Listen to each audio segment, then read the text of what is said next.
Let me start with Julie. When you heard our topic, the future of work, what does it mean to you? What's the top set of ideas you'd like to put on the table? Sure. Well, first of all, thank you for having me. It's wonderful to be here for the opening session, and couldn't be more timely, as I think we're all thinking about what the future is. I initially wanted to talk about automation and robotics and how that's changing Lifeway, but I can't help but be completely, I don't know if overwhelmed is the word, but really moved by the disclosures that we're seeing in Hollywood and across our social media feeds by friends and family and coworkers and mentors and bosses and everyone, it feels like, is coming out with their disclosures of the experiences that they've had in these toxic work environments or on college campuses or just in life in general. And I think after the publication of that Harvey Weinstein thing last week, really. Yeah, absolutely. And I think it's been kind of building for, even before the election. It's been happening for a little while now. And in part, I would like to think that The Hunting Ground, the film that we produced, was part of the catalyst for some of these disclosures. But yeah, I mean, the future of the workforce is changing. Millennial women are really driving a lot of these changes in culture and asserting their own rights. Millennial women are not going to stand for the environments that our baby boomer mothers had stood for and tolerated. They won't allow these kinds of abuses to happen anymore. They're not going to be silent about it. They're not going to be shamed by it. And this is an unprecedented unburdening and collective response to what is an epidemic, a silent epidemic across all of our societies, where 1 in 3 women in the world are raped, beaten, or murdered. 1 in 6 men are victims or survivors of abuse.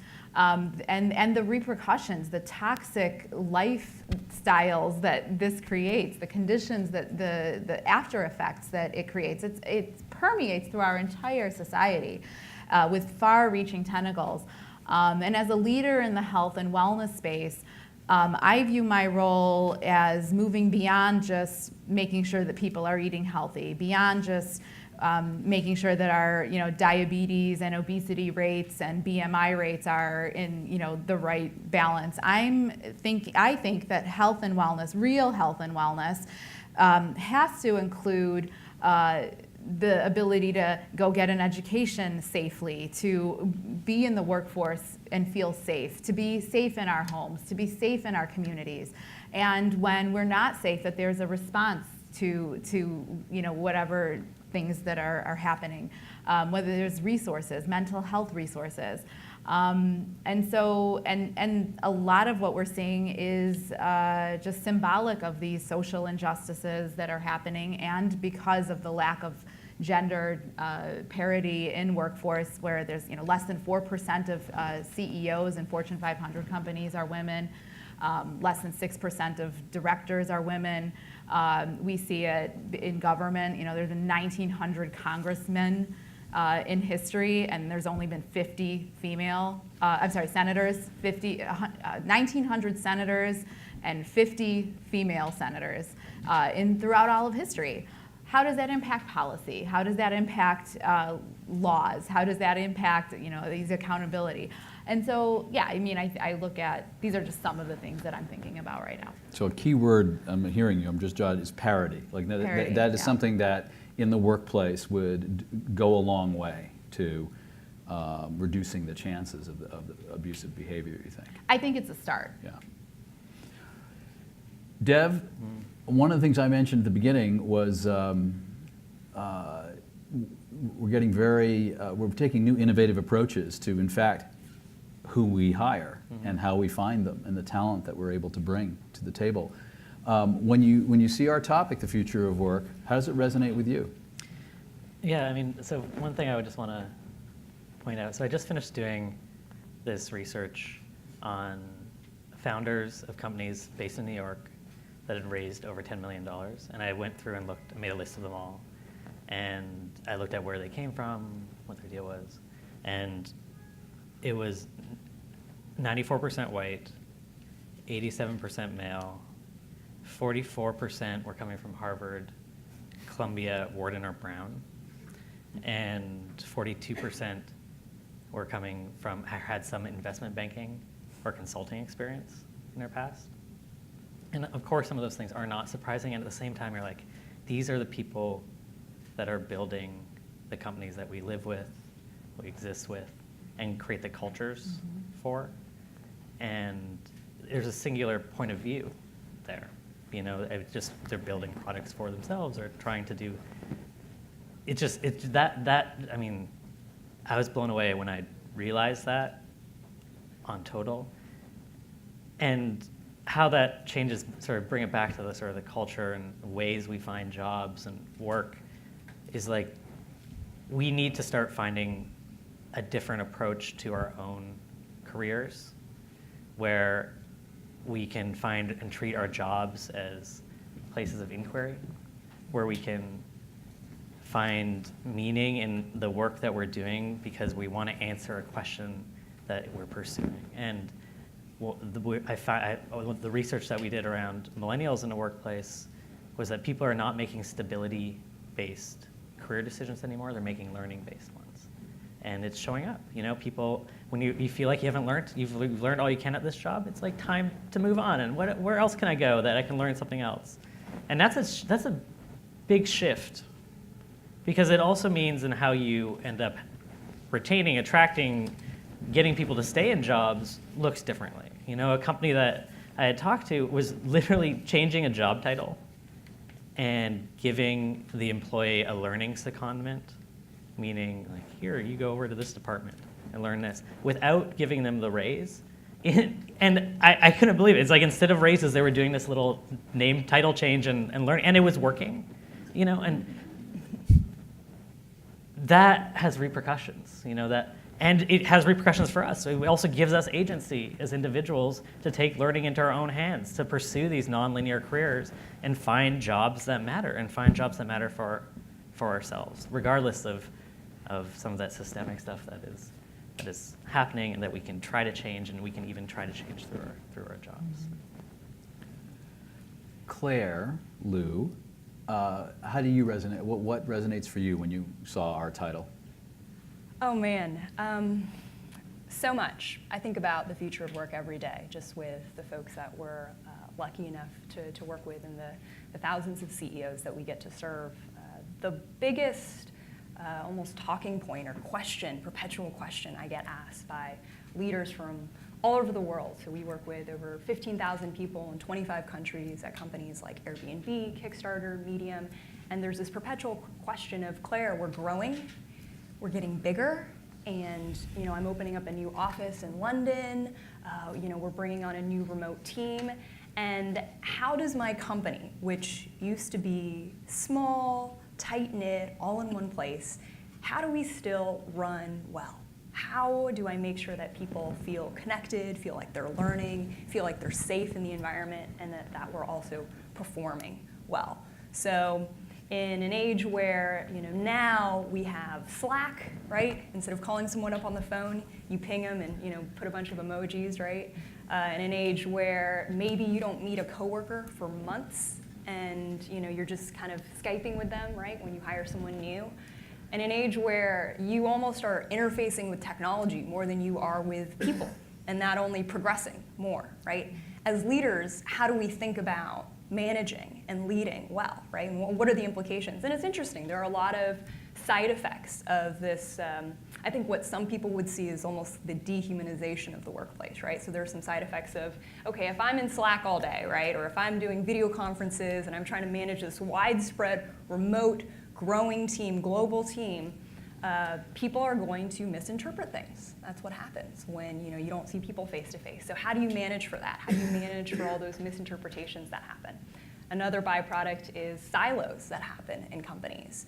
You know, one of the biggest things we hear from employees is, Claire, you know, I know what's going on in my team, I've got no idea what's going on in the rest of my company. And for those of you who work in big organizations or even smaller organizations, maybe that's something that resonates with you. And for leaders, it's this question of always, oh, I see the engineering team, they're eating lunch together. Oh, I see the design team, they're eating lunch together. How do we bridge these gaps? And then let alone if you're physically in different places, right? And with this idea that, oh, it's technology that's supposed to bridge that gap, well, is it really? And how do we actually get past that? So I'm excited to delve into some of the research that we've done and share a little bit of that. And then lastly, it's this idea too of how do we as a company make sure that, what is culture then, right?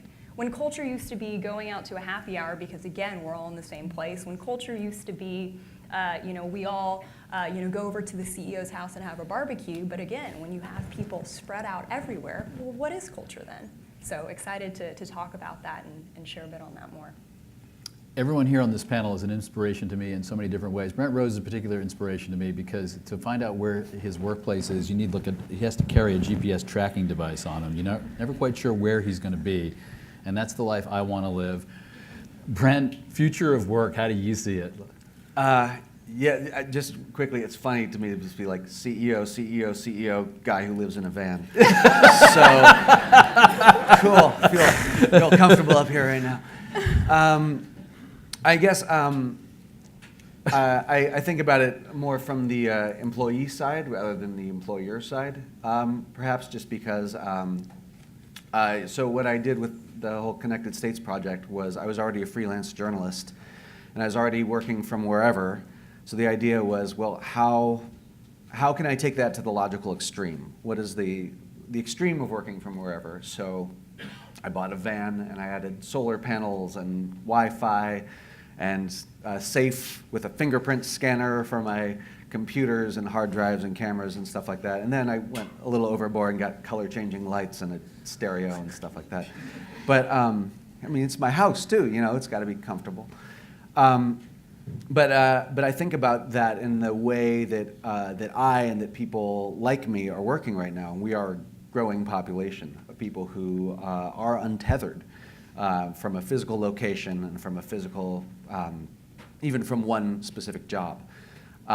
So I think that's kind of an interesting thing. I think part of that is the proliferation of a fast mobile internet that lets us work from really anywhere.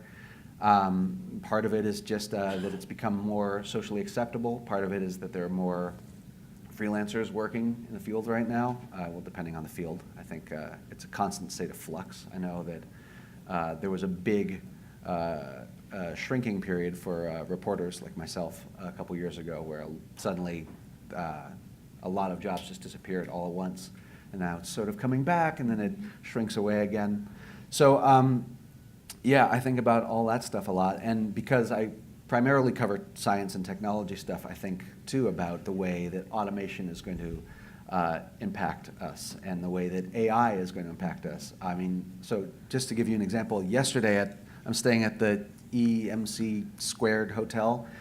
I was able to text down to the front desk, and the AI responded quickly. I said, I need a bathrobe. And they said, great, our robot will deliver that to you. I'm not exaggerating. 3 minutes later, I get a notification on my TV that the robot is there, and I open it up, and there's a robot sitting in front of my hotel room door with the little thing opens up, and there's a bathrobe in it. And it says, do you want anything else? I said, no. And how did I do? You did very well, thank you. And then it turns around and goes and waits for the elevator and then gets in, very much startling a couple that was in the elevator. And I was like, that is so cool. And then I'm like, well, that was once somebody's job, though. That was a porter. And maybe now, because it's so new, somebody actually did load it. But, how far are we from a robotic crane that can just grab a bathrobe and put it in a robot, So that's just a tiny little micro example of things that I'm thinking about. Well, let's pick up that theme just for a moment. We're going to not eat up the entire session with this, but I want to talk about, is there a future of work? Let me correct my statistics. I was trying to be a big shot and ad lib earlier. It's the Forrester research study I was referring to. It's 15 million jobs will be created in the next 8 years by robots, automation, algorithms. 24.9, let's call it 25 million, will be wiped out. So net loss of 10 million, just according to that study. That's equivalent to the job losses of the last Great Recession. Okay? Now, when I do those stories on the air, I immediately get very smart people angry at me, saying, well, there's these great jobs that are going to happen. That's all true, but you need to be a person who's in line for the cool robot making job. And there are a lot of people who are not, for reasons of gap between rich and poor, inequality, unequal access to education, and all that other stuff. Yet, Amazon, which is remaking retail, says it's going to add 100,000 new people by the middle of next year. But what they don't tell you is, and they don't even know, is how many jobs might have been lost by their technology. Alibaba, big news of the past couple days. It's going to start this academy called DAMO. I forgot what the acronym stands for, but they're setting up research centers all over the world, 2 in the US. Their goal by 2036 is to create 100 million jobs. They want $1 trillion company. That would be the size of bigger than Saudi Arabia, just a company, bigger than Turkey. But it's hard, how many will be lost, and net does society gain? So it's a really interesting issue. I mean, I met on my robot-proof jobs cross-country journey a couple months ago the person who has the most robot-proof job possible. He went to a very good engineering school and is an entrepreneur who set up a robot company. And very bright guy, white guy, not from privilege, but from Appalachians, who's done this. There are a lot of hands-on tasks in many companies. Occupational therapist, they'll have some software support, but it's going to be a person with empathy, I think in perpetuity, doing that job. But entrepreneurs the most flexible in terms of want a job of the future. That's what experts had told me. But what do we think about this? Certainly it is guaranteed enormous churn in the workforce. People will lose jobs, people will gain jobs. What does the panel think? Julie, what do you think about, are there jobs of the future? Well, I mean, I think it's a really scary prospect when you start to really think about all the different industries where jobs are just going to be just annihilated. Like drivers, for example, all the Uber drivers that are out there right now, 2.7% of the world's population functions as a driver in some capacity.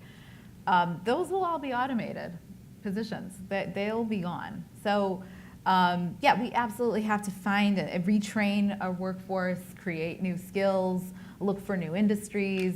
I still do believe that human ingenuity will take over and that new industries will be created that we can't even conceptualize or dream of.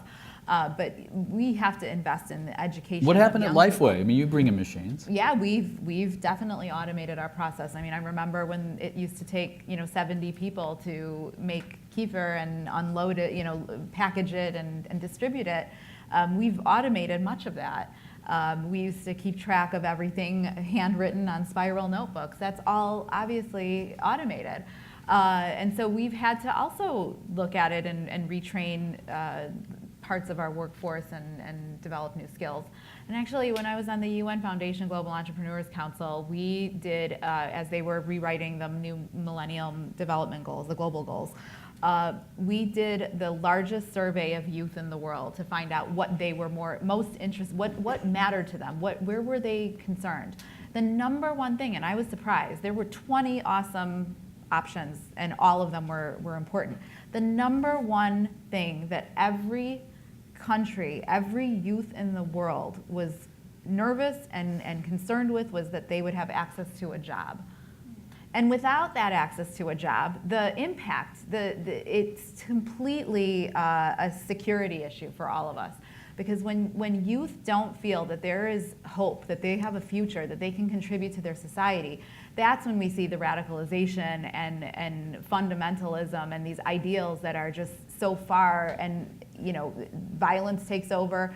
Whether that's in, we're talking ISIS in the Middle East, or if we're talking in Chicago, when youth don't feel that they have a future, that puts everyone in our society at risk. So, yeah, I mean, we definitely do have to retrain our youth, retrain the workforce, and think about the people who are in the workforce right now who are maybe, middle-aged, who aren't going to go back to school and don't really see a prospect there either. And they're going to be living longer, and we're going to have a whole generation of folks to take care of. So we have a lot of challenges. I've been negligent. We don't have to go like in order. Yeah. So if it strikes you, just start talking. Jump in. Who's next on this topic? I was going to jump in. So there are two things that struck me when you asked that question, David. I think one, and this is, I think, partly aligned with Julie's answer, which is I have optimism around our resilience as a society to figure out with sort of an extinction of a set of jobs comes a new one.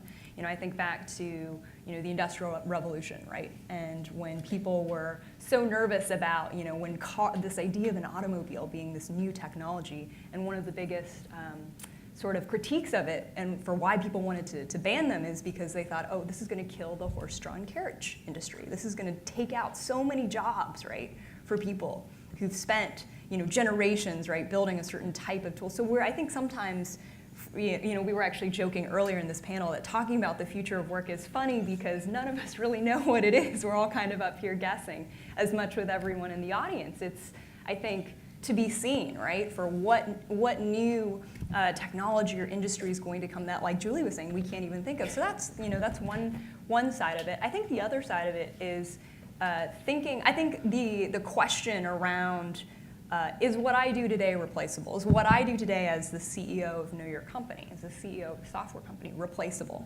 I think it begs into question this larger idea of, well, what is work? What is a job? And does it actually matter, right?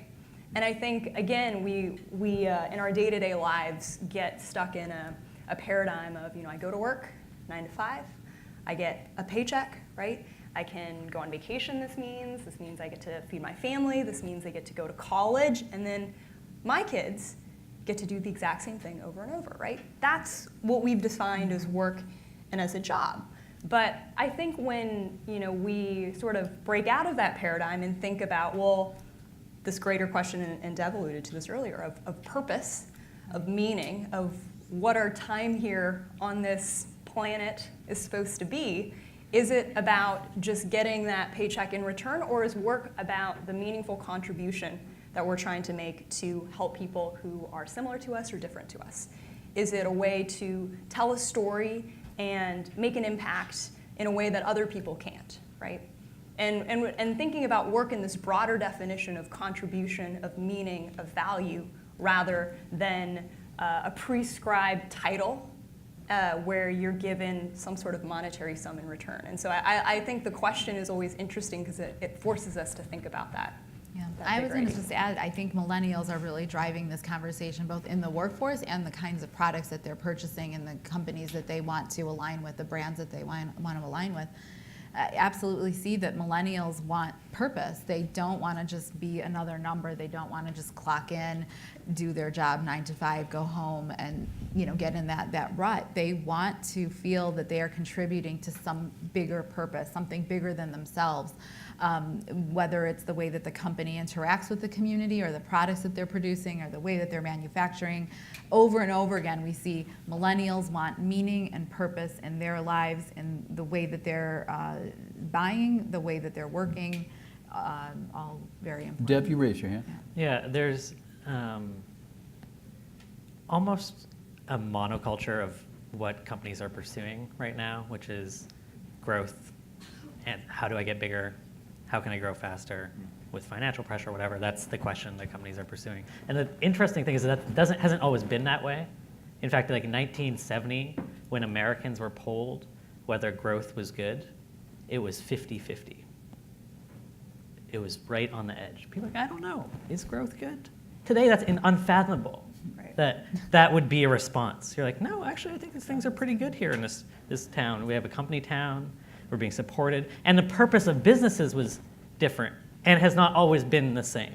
It doesn't need to be so individually focused on just growth for growth's sake. Business can answer questions like, what how do we tell stories? How do we take care of our community? How do we provide energy? How do we get from place to place? Not just how do we grow fastest and how can we optimize our profit and loss. You know?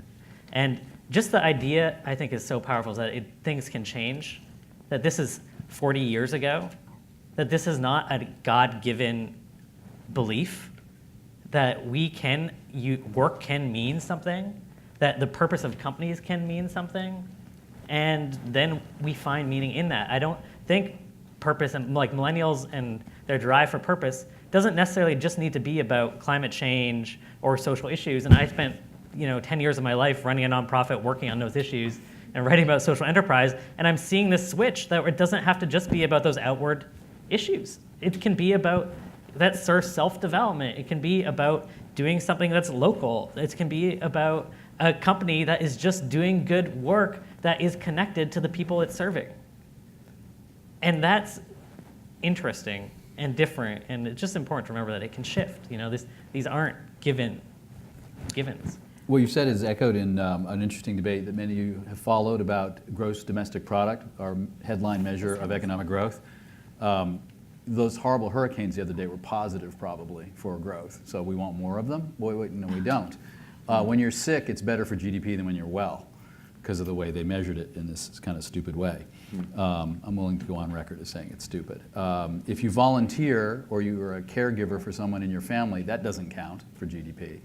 And you want this, it's when money changes hands. Well, I was just going to add, speaking of GDP, if women were employed at the same rates that when men were employed around the world, the GDP of the United States would go up 5%, Japan would go up 9%, and Egypt would go up 34%. So as we talk about growth, there's still opportunities for growth. Right now, our corporate settings are not including the voice of women and the perspective of women for these innovative problems that we need to solve, or innovative solutions for the problems that we need to solve.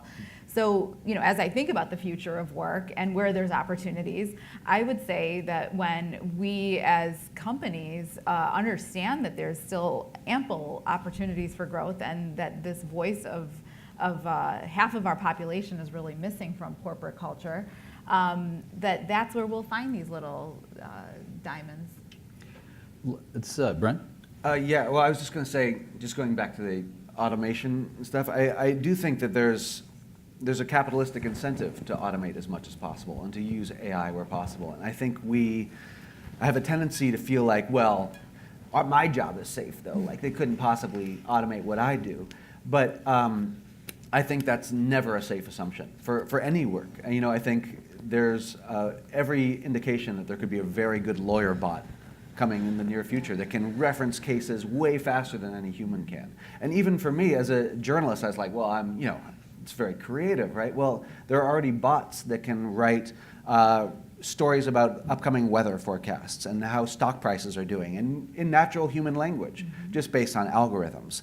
So it's almost like in some ways, I kind of can see a future where the kid who's going to law school is like demonized by their parents as this dreamer kid, and it's like the kid who's going to liberal arts school to study ceramics is like, well, that's something, at least there's a creative thing that maybe design maybe sense. they're really got a good head on their shoulders. They're going to study poetry.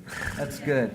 So I don't know that it's going to go that way, but Well, my job, right? Alexa, tell me the Dow Jones Industrial Average. I mean, I'm doomed, right? I mean, it's so clear. The researchers in Europe took all the decisions from the European Court of Human Rights and came up with an algorithm that predicted the outcome, I mean, retrospectively, but in this experiment, something like 71% of the time. So you can see where this is going, and it affects all of us. It's interesting, Carnegie Mellon in Pittsburgh, big technical place, you go there and you ask this question. People are a little defensive because they're making robots. They have the first robot institute, and they're doing a lot of other technology that can wipe out jobs, and they're like, no, we think it'll grow jobs anyway. So it was a great interest that I noted that over at the Heinz College, the business school at Carnegie Mellon, they have just started the Center for the Future of Work to explore policy interventions that ensure the benefits of these innovations are more widely shared and make sure that advanced technologies address social and economic needs of those currently left behind. So in this big institution, this campus that is figuring out cool ways to make things more efficient, they're also worried, which I think is probably really interesting. All right, shorter answers. You guys have been great. We have a bunch of cool topics. Gig economy, where, job sharing, all sorts of stuff. What do we think? Is that going to solve some things? That's like Uber, but it's TaskRabbit. It's a lot of optimism about this about 18 months ago. Dev, what do you think about it? I mean, I think it provides a whole array of it enables people to pursue nonlinear careers. It's a jumping off point.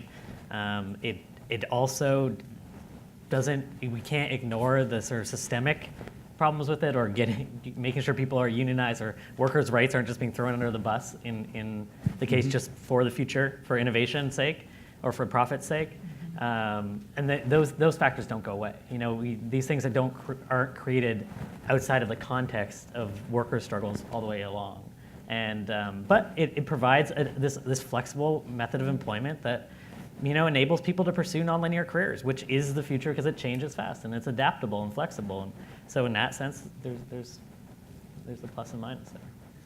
I think it also enables people to pursue a side career that they're very passionate about that are not necessarily going to make money right away. So, I mean, for example, I got into this, I was an actor, and I was needing something that was more rewarding than temping.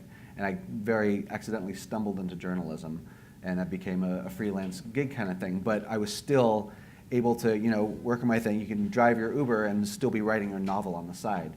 Or creating your business, as you did. Yeah. Yeah, exactly. Yeah. I did see some statistics that made my blood run a little colder. How much are people making from the gig economy? A new study. It's $500 a month on average. So $6,000 a year. So let's say you couple together 4 of those bad boys, you're still about half the poverty line. So just repositioning that a little bit. As the main source of income, it's a complicated enterprise. You know what the best one is, just to make money, is real estate. Airbnb is the one that's averaging 900. But really interesting statistics, I thought. So we have the gig economy at work. What about, and we've all been starting to touch on this, because not just millennials, a lot of people are waking up to the need to have non-traditional work arrangements. I work for a boss who, not the current boss, want to be clear, who really was upset. She walks into this old bureau I had in television and said, "Where's everybody? It's 9:45 and there's nobody here." First of all, they all worked until 9 o'clock last night on a nighttime television show. But that's the wrong question to ask, is it not? What do people think about the future of other ways of thinking about what is work in terms of when you're supposed to do it and where you're supposed to do it from? Claire, for instance? Yeah, absolutely. So a good percentage of the folks that we work with and the customers that we work with have remote companies where you've got folks in different time zones, let alone if everyone's even online at the same time of the day is a rare occurrence. So there's a couple things that the CEOs that we've worked with have had to think a lot more intentionally about. And first and foremost, it's communication. So the CEOs who are running these remote companies have realized that written communication, first and foremost, has become sort of the law of the land. And they can't rely on, you sort of think of, I think, your archetypal, CEO kind of getting in front of the company, right, having a big sort of speech, and then they go into their corner office, right, and that's sort of how you think companies are run. And if you've got several offices, that doesn't really work, right? When can you get everyone all together for a meeting? Like, people don't even like to have meetings these days. So what do you do? So written communication. The companies that we've seen be the most successful with the distributed workforces place a huge emphasis on seeing written communication as a tool to encourage employees, have employees aligned, and to do conflict resolution. So that's first and foremost. Second is in this idea of communication is the consistency of communication and the frequency of communication. The CEOs that we work with who've been incredibly successful in remote teams think about how often am I communicating, almost to the point of over-communicating, right? But how am I doing this on a consistent basis, right? So culture, as they say, culture is the byproduct of consistent actions. And so if you are trying to shape your culture as a remote company to be something that's consistent, even across disparate offices, it's only done if you as a leader are starting first by being consistent in saying, this is what our standard of quality is, right? This is what work that's good enough looks like. These are the kinds of people that we hire and the standard to which we hire, right? And being consistent about those things. These are the things that we value, and walking the walk, not just saying and putting on the wall, these are our 4 values of the company. Being consistent and talking about those things consistently. So that's what we've really seen, for leaders, is this need to think more intentionally about communicating. And then the second thing I'll mention in this growing, remote, global, disparate workforce that we have is that trust starts to really suffer, even more so than we've ever seen in sort of corporate times. So there was a study that was done by Edelman just last year. They surveyed over 30,000 employees all over the world. And of these 30,000 employees, they found that 1 of every 3 employees did not trust their employer. 33% out of 30,000 people, right? Didn't trust their employer, did not think their employer had their best interest in mind. And as a CEO myself, I'm thinking, oh, okay, that's interesting, right? And for the CEOs that we work with, that's concerning. And what's the solution to that, right? If you already can't see this person because they're in a different time zone, if the only way you're communicating with them is through Slack and on Skype, how do you create a sense of trust? And the answer that this study proposed is that it's in one simple thing. It's in a leader sharing more about themselves. That's it. It's in a leader asking questions and listening, talking about their values, sharing more about what they think, what they care about, where they see the company going in the long term. That's the answer. It's about a leader, that's asking questions and listening and not just telling people what to do and sort of prescribing answers. And it's a really different mindset, I think, from kind of, again, this sort of traditional view that we have of leadership as we think about the future of work. And so, thinking about that trust gap as, companies who are approaching this new area of work being more disparate, more dislocated, I think is really, really important. I think it's a big incentive too for as an employee, for when I see a company that it offers 4-day work weeks or 1 day a week you work from home. I think that's something that people gravitate toward, or companies that have the, you've got the 10% project where you're spending more time working on something you really give a shit about. Pardon my language. I think that's the kind of thing that draws people in and makes people want to stick around. And then you've got tools like Slack that kind of bring us together and make us feel closer, even when we're not around. I mean, like Gizmodo has gift parties like once a week. It's like Friday, gift party. Everybody uploads their most ridiculous GIF, and it's hilarious. And we're not seeing each other's faces, we're not hearing the laughter, but we know it's there. I think it's kind of a fun tool. One other thing I'll just mention too, really, really quickly, that it's something that you made me think of was, I think with the advent of more technology and more tools and more ways to ping each other and tell each other, hey, I need that file from you, or hey, I need this thing from, before I have my next meeting. People don't like to talk about the fatigue, right? The fatigue that comes with so much technology and so many requests. So with the advent of Slack and all these real-time messaging tools and all these ways that we try to make sure that we're all staying connected and we have this sense of culture, no one talks about the fatigue and this feeling that employees feel like, well, when can I turn off my phone? I have it, I check my emails at night. It's attached to me when I go to dinner with my husband, with my wife, with my kids, right? It becomes this other member of your family. And I think as leaders, there's this responsibility to understand in a company and in a workplace that is growing more and more connected, to also draw those lines and to respect people's time at home, to respect that you don't own people's time, right? You don't own your employees' time. And to give people, those boundaries of, what, we're not going to email each other past 5 p.m. We're not going to do work on the weekends. I'm literally kicking everyone out of the office by 5, right? Just making sure that people don't have that sense of fatigue because, you think about why people leave. You think about what actually really damages employee morale and productivity in the long run. It's that fatigue. Warm up your questions. We're going to extend the audience questions. I want to take some of the panel time and give it to you in just a second, but I want to get to this notion of where you find your talent. But I will say this. The EU did a study of all the EU member countries in terms of work culture and just this issue of boundaries. And it's been a couple years since they did it, but the English people, and they also studied some Japanese and Americans in the same study, but the English people, the Americans, and the Japanese people took long lunches and worked till 7:30.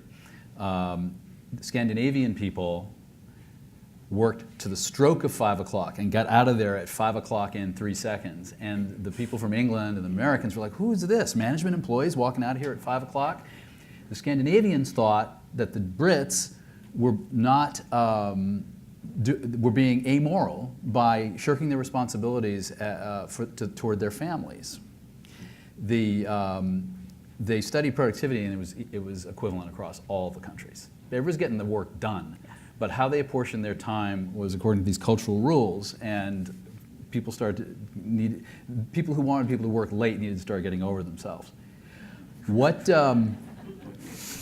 as you can tell, when I have a threatening email at the signature line at the bottom of my emails because I get up at 3 in the morning, and I'm like, I check this email most vigorously between the hours of 3 a.m. and 1 p.m.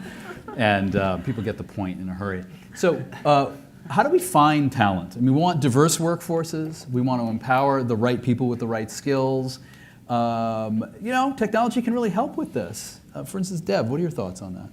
Well, I think one of the interesting things from the individual that's looking for jobs is that most people, the technology has been gone onto matchmaking. It's almost been influenced by online dating in the same way, and people are going onto job boards with ever increasing frequency, and people just don't get jobs on job boards. It's 3% or something like that, and it's depressing.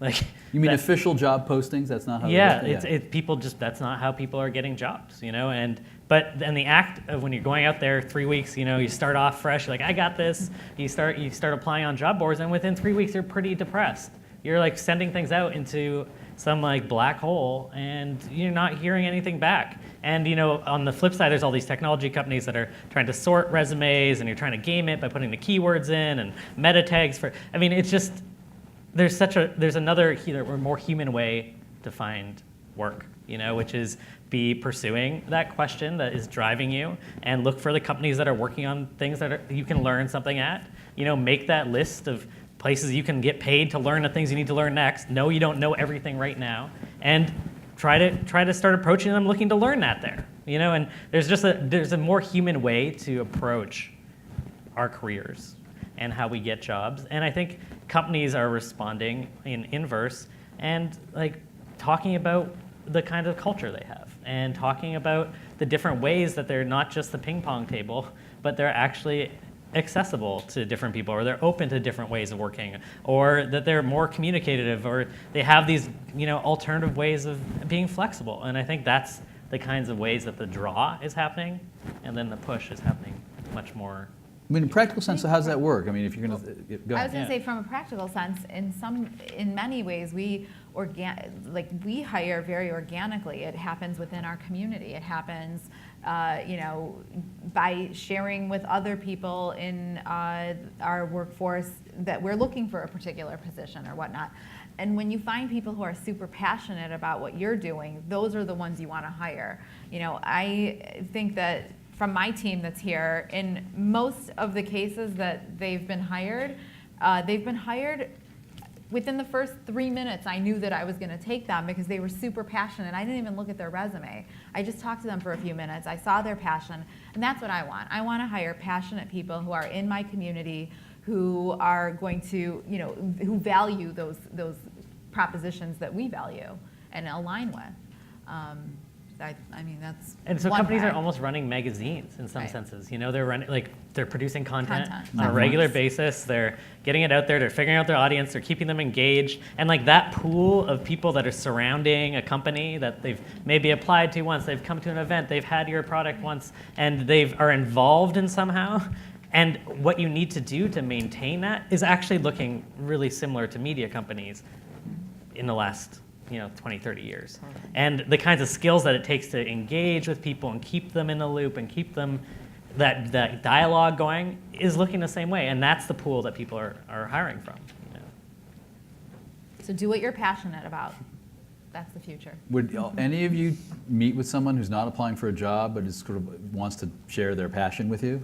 Always. Yeah. Yeah? Always. I think as someone who, I'm so thankful for the people who gave me that break. I don't want to speak for everyone up here, but I think for anyone who's in a leadership role or feels like they've had any sort of amount of luck or success in their career, they owe it to people who gave them a break, who saw something in them and saw that they were passionate or saw that they had this question that they were wanting to have answered. So absolutely.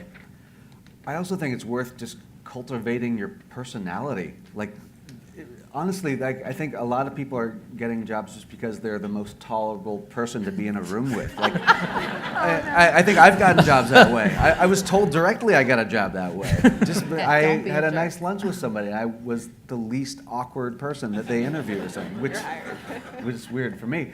But yeah, I think that can't be underestimated, because there are a lot of people who are really specialized and really qualified, but you don't want to interact with them. They're lacking the social skills that make them good team players and make them good employees ultimately. So I think that's something that you need to look at. And there are a lot of toxic personalities out there who are excellent at what they do. These alpha types that suck as people.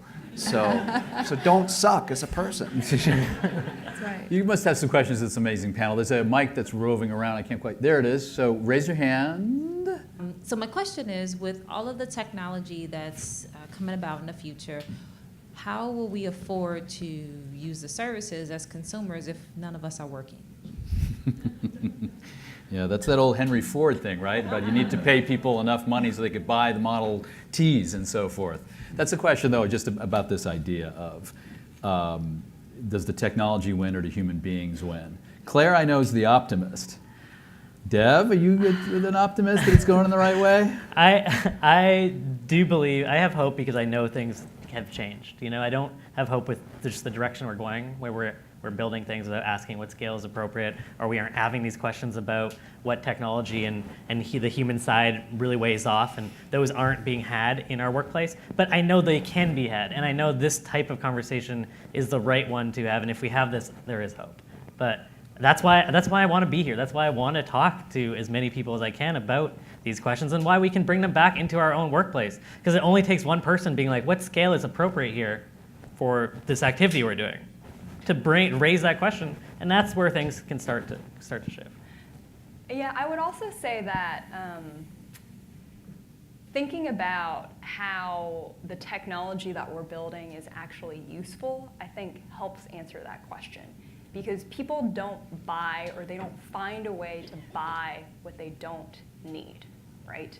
And the whole concept of an economy and exchange and money is just based on this concept of you need something. This is helpful. This is worth it, right? And then you figure out an exchange of goods, right? In this case, we use these green things, dollar bills and such, to sort of signify that.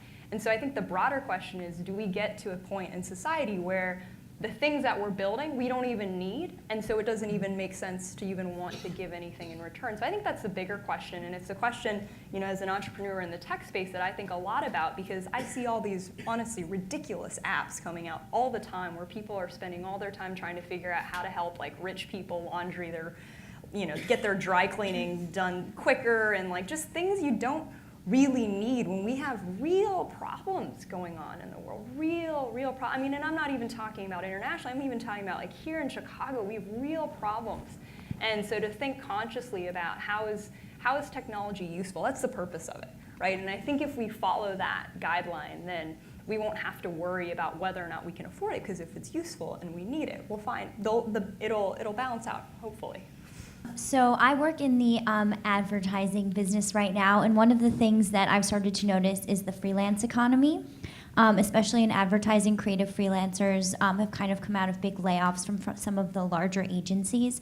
So I'd love to hear kind of your perspective on freelance. I know we talked about the gig economy, more about like freelancers, I guess job security that doesn't come necessarily with freelancing, but some of the other benefits, and why someone would go that way versus having a full-time job. Yeah, can we bring more security to our freelancers? Anybody have thoughts about that? Mr. I would Freelance. love that. Personally, I've been freelance for the last 5 years, and I've had years that went really well and years that went really poorly, and it's a constant source of stress because you never know what it's going to be like next month, let alone next year. So I don't know how to guarantee that. I do think people will continue to do it just because, I mean, for me, I didn't want to be in an office, and I wanted to spend more time outside, and I wanted to spend, make my own schedule. So to me, the worry and the stress that comes from the insecurity is still balanced out, at least for now, at least this week, with the benefits that I get from it. But I know a lot of people who went the opposite way, who they couldn't take the constant stress, or it just didn't work out for whatever reason. And they went back to something a little bit more stable. I think it's another area that offers just one more place where, from a gender perspective, can be empowering for women and for minorities, where they're really in control of their own destiny and are their own bosses. They're essentially entrepreneurs, on their own. And I believe entrepreneurship is really the path to the future, and is what kind of the thing that will make our society safer in general and healthier when we are more empowered and in control of that destiny. But yeah, I think it's one area where maybe a woman who's just had a baby can not totally leave the workforce. Maybe she was working at a big advertising agency, and she can kind of choose the projects that she works on when she wants to work on them without somebody hovering over her, and continue to stay in the workforce, or vice versa, where a man might want to do the same thing and let the woman be the breadwinner. Something that was really unfair for many people who have been freelance, I've been freelance, is the healthcare system. There have been some improvements in this area, but the idea that freelancers had trouble banding together to be a group so that they could get affordable health care, it was such an impediment. And there are these freelancers unions, there's a big one in New York, that I think can inform some of this. Yeah, absolutely. I mean, I used to be a freelancer, so Know Your Company is the third company that I've run, and prior to that, I'd started my own consulting practice, but in between I was doing freelance design jobs, I was doing some marketing consulting, I worked part-time as a hostess at a restaurant, just to sort of make ends meet, and I think the trade-off is absolutely between security and autonomy and ownership, right? And just knowing that there is that trade-off. But for me, the thing that kept me going, the thing that made me think this is the right path, and that owning my own time is so much better than anyone ever telling me I need to have my butt in a chair in an office at a certain time of day, is I realized, it was the moment when I realized that, okay, no one has to tell me to work on something that I think is a waste of time. That blew me away. I never had to work on something I thought was a waste of time. If it was a waste of time, I just didn't work on it. Like, that's the coolest thing about working for yourself in any sort of capacity. So I think acknowledging that trade-off is just really key. The IRS has been helping you a little bit, believe it or not. Did I ever think I'd say those syllables in that order in public in my whole life? Which is, they've been cracking down in recent years on the notion of who is a contractor and who isn't. And if they are bossing you around, and you are showing up at a point in time, and if you are using their equipment, you're not a contractor, and they can get in trouble, the company. So that's a countervailing force here. Other questions? I used to be at UC Berkeley a while, and now I'm a tech entrepreneur in a data science firm. And what we do is we create algorithms to essentially replace middle management in healthcare. And this is something that we never thought we did. And so this is actually not affecting the lower rungs, but it's affecting the middle and upper rungs of upper middle class. And people had college educations to do those jobs, right? That's right. So people who used to manage health plans are now looking at algorithms to do it. They need less people to do it. My question to the panel is, what we see is a race to the bottom that is quite frankly fed, not to give a Marxist critique or anything, but it's a race to the bottom for the production cost and a race to the top for the greatest margin.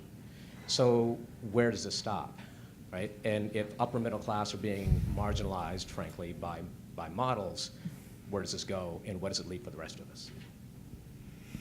It's an interesting question about, this is just a person who helps work on technology that's meant to lower headcount. Any thoughts about that? If it starts lowering headcount at a significant rate of upper middle management and management, then things are going to change or the conversation is going to shift. Because right now the first jobs to go are always like the blue collar, the truck drivers, the service workers, the factory staff. And if it actually starts influencing people that are in the decision making, I mean, that conversation is going to be had on a much broader scale. I'm looking at my notes, my talking points here, and it does say here that even CEOs like Elon Musk and Mark Zuckerberg are offering up the universal basic income as a solution. So there's that. Do we all know what that is, right? You just pay people money. And there's some really interesting experiments around the world about government money so that people don't starve. Right. And there's a couple pilot projects in Africa. Not Catalonia, the Basque region of Spain has a hybrid program in place. Protestant work ethic types, Puritans all think this is terrible and it will breed lethargy. But you see the political issue, right? If people are all miserable, you're going to have the government that you might not want. We explored, as part of the Robots Ate My Job and Robot Proof Jobs, we explored universal basic income. Bill Gates wants a robot tax. He wants to tax that gentleman's software. Former Treasury Secretary Larry Summers practically had a stroke when he heard Bill Gates talking about that and came on our show to say, you shouldn't burden interesting new technology with added taxes.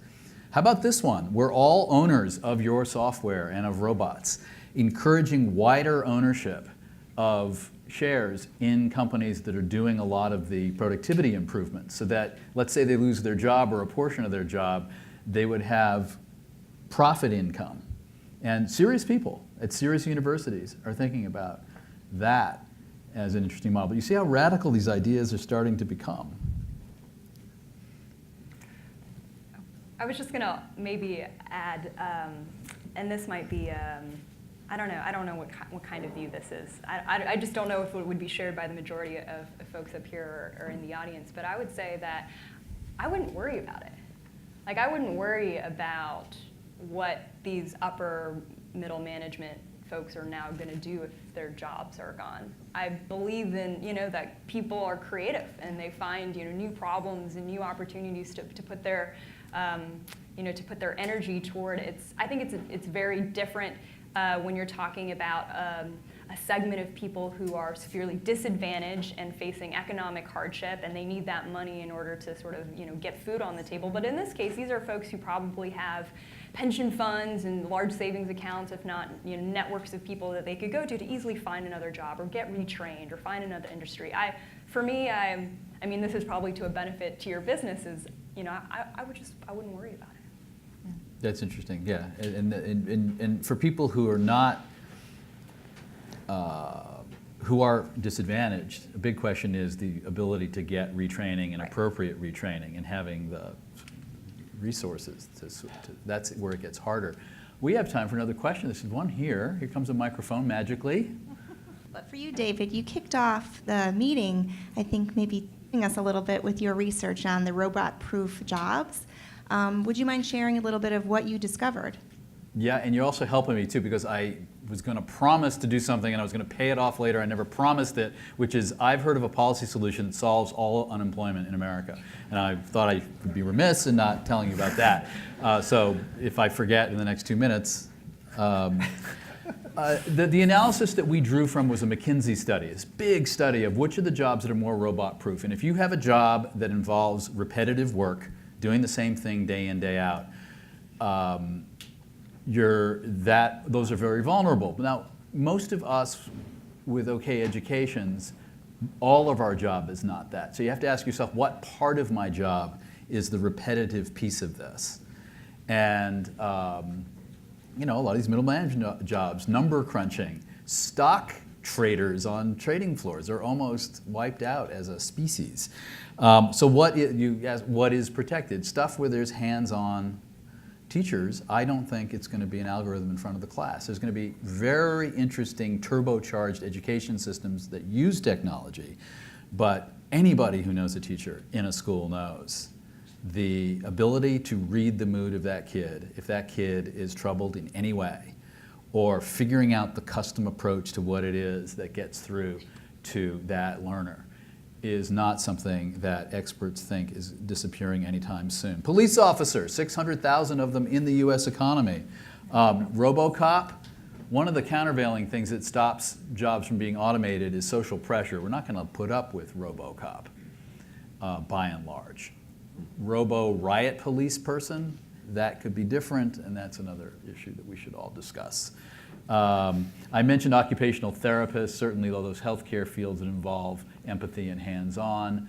The creative stuff, it's really cool. I talked to a composer at Oberlin, and he's finding that his graduates are getting more work because of technology now. Yes, a computer can make a song. Have you ever heard it? We played some on the air that day. It was only okay. Because you're trying to break patterns with real creativity. So that made me very excited. Well, what distinguishes humans from robots? I know, right? The essential question of Blade Runner, if you saw it the other night, but so many science fiction. And what's your answer to that? I would say it's our hearts, our compassion, our empathy. Those are things that robots don't have. And we can train for some of that. You see like automated therapists and mental health professionals even. But I think by and large, it's culture, it's the arts, it is our heart, our compassion. That is what will divide us between robots, and places and glimmers of hope are in places of leadership and arts and culture and community, and who are the keepers of that? Yeah, that's why I thought entrepreneurs have the best chance against the robots, because you're trying to figure out, to pick up Claire's point, what's something that really needs to be done that people need? And you're trying to answer that question. That's a new question each time. And so then I guess there's a policy question for all of us briefly, because our time has pretty much run out. So briefly, we need to be sure that the ecosystem is set up for so much of this. Any quick thoughts on making sure the ecosystem supports not just entrepreneurship, but all the stuff that you want to see in this future workforce? Policy. I always feel like policy happens first and foremost on an individual level. So before we ask our governments or institutions, what broad sweeping changes are they going to put, or stakes in the ground are they going to put in? It's, I think, for us all in this room to ask ourselves the question of, who do I want to help, right? Who do I want to help? What's the burning problem that I have, or that I've seen other people experience, where maybe my skills, my talents, my experience can be put towards that? I think if we start there, it trickles elsewhere, across policy, across systems, et cetera.